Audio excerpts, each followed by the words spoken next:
Құдай тәбәрәка ва тағаланың барлығының үлкен дәлелі. Неше мың жылдан бері әркім әр түрлі сөйлесе де, бәрі де бір үлкен Құдай бар деп келгендігі. Ва хам неше мың түрлі діннің бәрі де ғадалет, махаббат Құдайға лайықты дегендігі. Біз жаратушы емес, жаратқан көлеңкесіне қарай білетұғын пәндеміз. Сол махаббат пен ғадалетке қарай тартпақпыз. Сол Алланың хикметін біреуден біреу анығырақ сезбекпен артылады.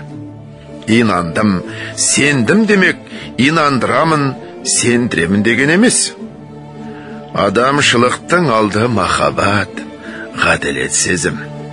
Бұлардың керек емес жері жоқ, кіріспейтұғында жері жоқ. Ол жаратқан Тәңірінің ісі. Айғыр биеге ие болмақта да махаббат сезім бар.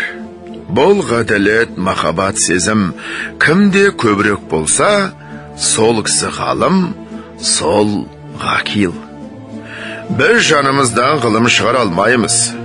Жаралып, жасалып қойған нәрселерді сезбек біз, көзбен көріп, ақылмен біліп.